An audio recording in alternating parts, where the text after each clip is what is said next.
Est-ce encore possible, les amis? Est-ce encore possible de voir le Paris Saint-Germain réussir à renverser la tendance et voir Kylian Mbappé rester et prolonger à Paris? C'est la grande question du jour à la une de la presse espagnole et française. Salut à tous! J'espère que vous êtes en forme et soyez les bienvenus comme d'habitude à la maison dans mon petit bureau pour ce point média. 3 modules aujourd'hui. Guerre civile du côté de Manchester United entre Maguire le capitaine et Cristiano Ronaldo. Absolument incroyable. Le module Barça, match nul à domicile face au Napoli. 1 but partout. Débriefing complet et donc le module Real Madrid avec le visage de Kylian Mbappé. Ces deux maillots, le maillot parisien, le maillot madrilène et cette une de as. La contre-attaque du Paris Saint-Germain, c'est une contre-attaque notamment financière, vous pouvez l'imaginer. On va en parler ce soir. Votre libre antenne, Brut Live, comme tous les soirs, du lundi au vendredi, 19h-20h. Vous vous connectez, vous téléchargez l'application Brut Live, elle est gratuite, je vous le rappelle, dans l'App Store, bientôt disponible sur Android. Et on se retrouve, comme tous les soirs, ici même, en mode visioconférence avec les caméras de vos téléphones respectifs. Et on parle ballon à 19h, très certainement du Kylian Mbappé et retour sur le match nul du Barça. 1 but partout. Alors cette presse, elle est là. Bon, regardez cette presse, la presse française avec le quotidien national L'Équipe, ce regard malicieux de Kylian Mbappé et ici le regard masqué à la une de as et ce PSG contre-attaque, vous le voyez, cette question vraiment impossible. Point d'interrogation. Nasser El Khelaifi, l'émir Qatar propriétaire du Paris Saint-Germain, sont en train de tout essayer. Avec Leonardo, on parle également de force politique. Vous le savez, on en a parlé hier avec une intervention possible de l'Élysée et du président Macron. On a parlé également de Nicolas Sarkozy. Toutes les forces sont ramenées dans la bataille pour essayer de voir Kylian Mbappé rester au Paris Saint-Germain. Page intérieure, s'il n'est pas trop tard. Le PSG n'a plus 10 000 solutions pour convaincre Kylian Mbappé de prolonger son contrat, le positionner clairement au cœur de son projet et prier peut-être. J'adore ce petit titre ici. Papier très bon avec Damien Degor et Arnaud Herman, nos confrères. Alors le placer vraiment au cœur du projet, effectivement à la venue de Lionel Messi, on s'est dit peut-être que ça pourrait froisser Kylian Mbappé de ne pas être le number one. Sauf qu'aujourd'hui, sportivement, il est bien le number one. Kylian Mbappé, c'est lui qui tient la baraque. Avec ou sans lui, ce n'est pas la même chose et pas la même version du PSG. Lui garantir du changement dans le quotidien. On parle là du règlement intérieur et notamment de la gestion des stars, autoriser ou non les petites sorties, les anniversaires.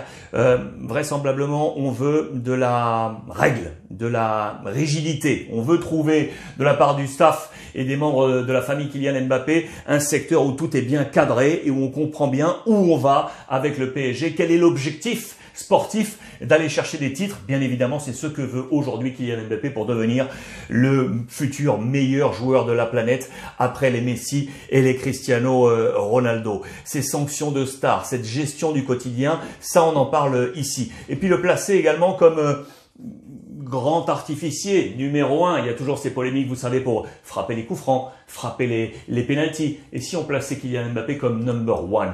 Pas d'autre question. Pas de Messi, ce serait lui, la tête de gondole de ce projet PSG. Vous l'aurez compris, on pourrait également lui promettre un bon de sortie en juin 2023 s'il choisit de prolonger. Dans 1 an, il aurait ainsi ce bon de sortie, mais il jouerait et notamment la Coupe du Monde 2022 sous le maillot français en étant joueur du Paris Saint-Germain, la Coupe du Monde au Qatar, que vous savez, propriétaire également du PSG. Il y a des signes assez forts.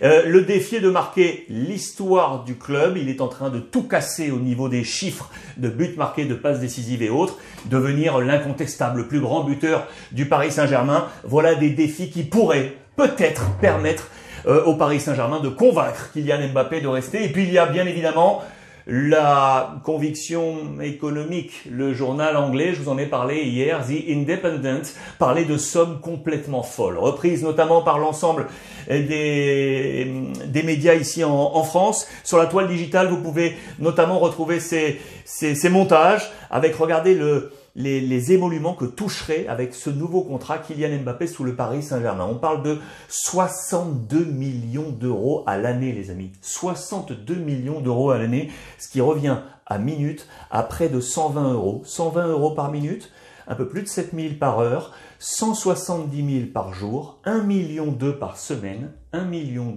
par semaine, 5,2 millions par mois et donc 62,4 par an. Ce sont des chiffres complètement dingues. Mais voilà qui serait peut-être possible pour voir Kylian Mbappé rester au Paris Saint-Germain. Ce qui est sûr, vous l'aurez compris, c'est que dans la presse espagnole également, on en fait état. Le Paris Saint-Germain ne veut pas se rendre. No se rinde. La photo ici avec Emmanuel Macron qui fait écho à la presse d'hier que je vous ai montré. Les modules sont toujours disponibles sur YouTube et sur Facebook également en podcast. N'oubliez pas, on fait état de ces papiers parus hier du côté de la France et on rappelle bien évidemment que du côté du Real Madrid, on compte aussi sur cette association Benzema-Mbappé pour convaincre Kylian Mbappé de venir dans ce qu'on dit être le meilleur club du monde du côté de la presse espagnole. Ce qui est sûr, c'est que Pochettino regarde ça d'un œil très avisé. Va-t-il lui ou non rester au Paris Saint-Germain? On en est moins sûr au terme de cette saison. Les sirènes de Manchester United sonnent, vous le savez, à ses oreilles. Le Parisien aujourd'hui en France qui fait état aujourd'hui d'un entraîneur qui a, ça y est, trouvé son 11. On l'a vu face au Real Madrid avec des hommes forts, avec une défense où la jeunesse est au pouvoir, avec un milieu enfin compétitif. On parle de Paredes, on parle de Danilo qui ont rempli leur mission aux côtés de Verratti. Et puis on parle de devant la MNM reconstituée. Messi, Neymar, Mbappé. Messi, Neymar, Mbappé. Voilà peut-être également l'attaque du futur du Paris Saint-Germain, du futur proche.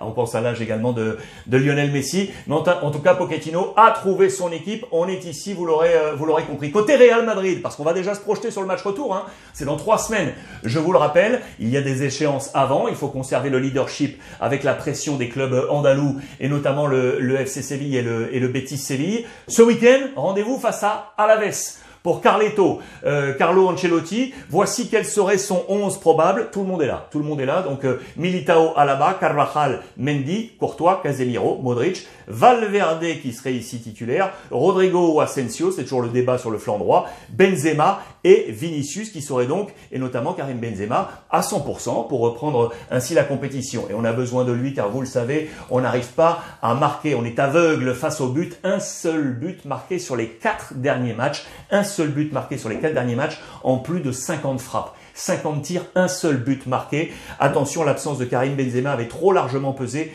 côté Real Madrid. Je reste sur ce 11 pour vous rappeler, bien évidemment, que face au Paris Saint-Germain, Carlo Ancelotti va devoir réfléchir à son sudoku. Pourquoi? Parce que Casemiro, vous le savez, sera suspendu, carton jaune, et Ferland Mendy sera suspendu également. Valverde pourra prendre cette position ici, mais quid ici? Qui sera au poste de latéral gauche? C'est l'une des questions principales. Regardez, pour Carletto, dans les colonnes de Marca ce matin, différentes options que je vous ai ici entourées. L'option naturelle, c'est Marcelo, vous le savez, mais on est très sincèrement très pessimiste sur le choix de Carlo Ancelotti avec Marcelo qui défensivement n'y arrive pas ou plus. Là, j'ai passé par là. La possibilité de voir Alaba être décroché sur le flanc gauche et voir Nacho passer en position centrale. Nacho peut lui aussi jouer sur le flanc de la défense ou alors on mise sur la jeunesse. Le petit jeune Miguel Gutiérrez qui est un latéral et qui peut jouer sur cette position. 4 options avec plutôt un ballottage favorable sur Nacho et l'équilibre avec Alaba sur savoir qui prendra la position de défenseur central. Défense centrale où Militao est, ça y est, un classique. Ça, vous le savez, on est en train, ça y est, de réfléchir à en faire une priorité totale de prolongation de contrat. Pourquoi? Parce que certains clubs commencent à sentir autour de l'ami Militao. Et on nous parle notamment de Chelsea. C'est une affaire à suivre. Dans les prochains mois, on devrait parler de la prolongation de contrat de Militao qui fait une super paire en défense avec David Alaba. Son objectif, il est clair, vous le savez, réussir cette saison. Il a en tête la prochaine Coupe du Monde au Qatar pour être l'un des hommes forts de la sélection brésilienne. 20 matchs avec la sélection brésilienne depuis ses débuts en 2018. Attention, il est à la bataille pour être titulaire avec 2 hommes. Marquinhos, tiens, du PSG, et Thiago Silva, tiens, un ancien du PSG. Le parfum Paris qui plane toujours au-dessus de la tête de Militao. 1402 minutes, c'est le temps de jeu qu'a disputé le défenseur central du Real Madrid sous le maillot du Brésil. Et 8 sur 17 matchs officiels, compétition officielle du Brésil. Il a été 8 fois titulaire sur 17. 8 fois sur 17, il se bat avec Marquinhos et Thiago Silva pour être le défenseur central du Brésil lors de la prochaine Coupe du Monde. Voilà pour toutes ces infos. Real Madrid, les amis, je vous rappelle qu'on se retrouve d'ailleurs pour prolonger tout ça avec vous, avec le chat, lundi sur Twitch. Ce sera la 3e du Ruiz Club sur Twitch, avec les experts, avec Pablo Polo et Albert Masnou, le Barça, le Real Madrid, plus Mademoiselle Laurent Thibault et tous ces bonbons, plus vous. Bien évidemment, module Real, module Barça et module Première Ligue, plus bonus Bayern Munich. Aujourd'hui, Facebook, YouTube, l'ensemble des plateformes, plus en podcast. Passez une bonne journée les amis, on prépare un bon week-end et profitez des vôtres.